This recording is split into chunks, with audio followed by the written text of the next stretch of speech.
Righty, so week 2 in CIT94 Node.js. Welcome.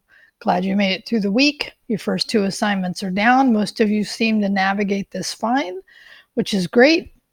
And now we're on to our week 2 content.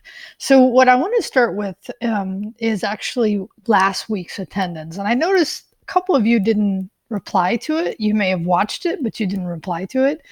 So, and it's actually noon on Friday of the first week. So know that what happens is if you don't reply by noon on Friday, is I make it unavailable for comment, but you can still watch the video. Okay. So remember, these videos are kind of that beginning of the class, kind of an overview of what's happening. Anything else that I feel is important to throw at you may or may not be related to the class, but in just general. Like I've been talking to the other classes because this is my third attendance video for today about stuff like what's happening down at Bitwise, some other volunteer work I do. So that's kind of fun to talk about. If you want to know about that, let me know. I do volunteer for Google in their developer program, and I do some work specifically in Women Tech Makers, which is one of their programs. But, again, if you want to know about that, let me know. I'd be always happy to talk about that stuff. It's always enjoyable to talk about the stuff outside of the classroom that I do. And the part of the reason I do this work, volunteer, is actually to keep in contact with people that are writing code professionally, because my job is to teach coding and I code myself. But I'm not a professional coder, meaning I don't get paid for it.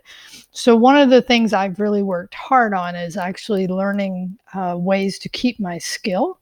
And the truth is, as with anything, you can want to get good at something, just do it more.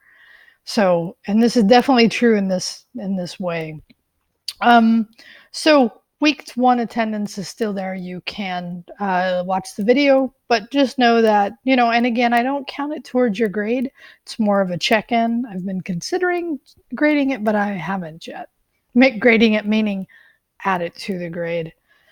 So one of the things I want to talk about this week in week 2 is actually the Udemy course. So I'm going to turn to the Udemy course real quick and actually talk about that. I organize this content based on concepts, and that means that the content is going to vary per week.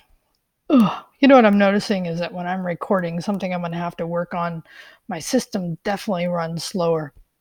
So let me scroll back up here to show you on this particular week. So this is actually a really good week to talk about this.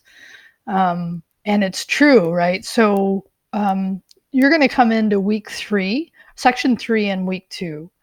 It's not that bad, talking about the module system and how to modularize your code, how to install NPM. Some good topics I covered in week 2 Learn Together, which is available.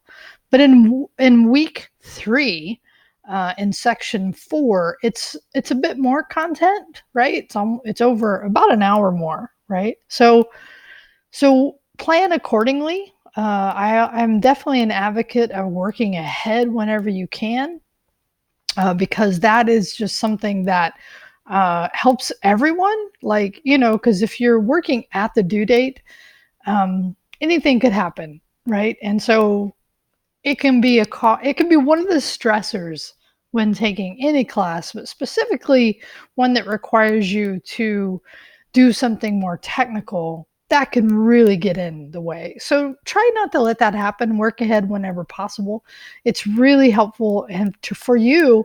And honestly, then if you do work ahead and you run into some issue, you can reach out to me. So that's the other thing I want to say, and I've talked about this, but I'm going to talk about it one more time, is that, being able to, if you can't come see me, which is fine. I'm at Bitwise on Monday and Wednesday from 4:30 to 5:20.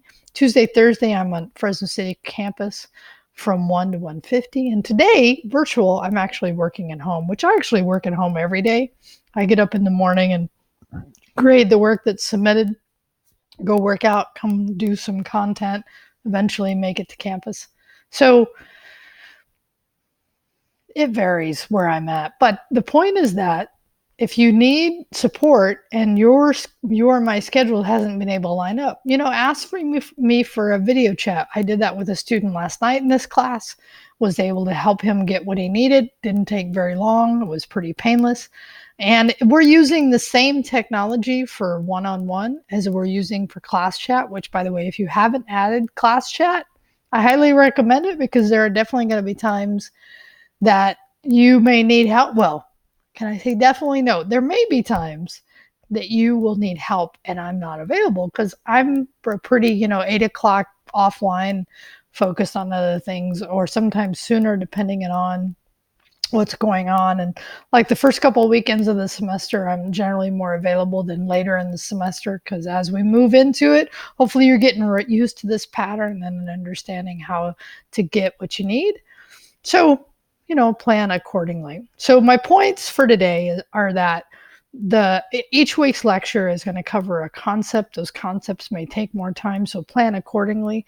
Do give yourself enough time to absorb that content, and make sure you're doing the challenges, right? So you'll notice that as you move into my week 2 discussion, that or week 2 learn together, is that, I'm actually doing that same concept of saying, here's a concept, put it together. I want you to try it without looking at the code. It's not to say it's a bad if you do. It's more saying, how well are you integrating these concepts? Okay. And if you don't have JavaScript, right, if this is your first JS course, right, then, having some basic JavaScript as assumed. I cover that in week 2 learn together as well.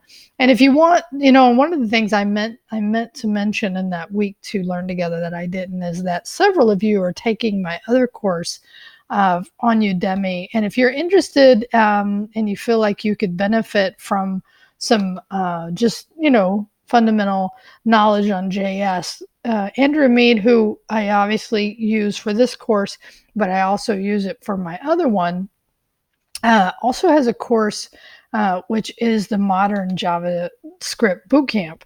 And I definitely think it is worth picking up. I think it's a very well done. Man, that thing's just slow.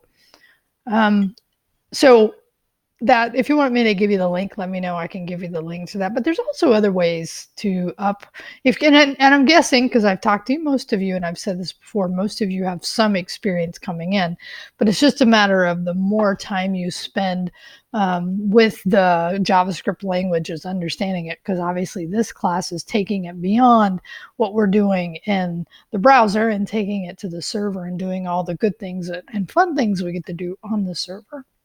Anyway, enough for me. Have a great time. So in the reply, what I'd like to ask you is that, what's your plan for if you need help? What would be more likely? What would you do? Come see me, have class chat, or try to schedule a virtual meeting? Which of those 3 options would you more likely take? Let me know. Thanks. Have a good one.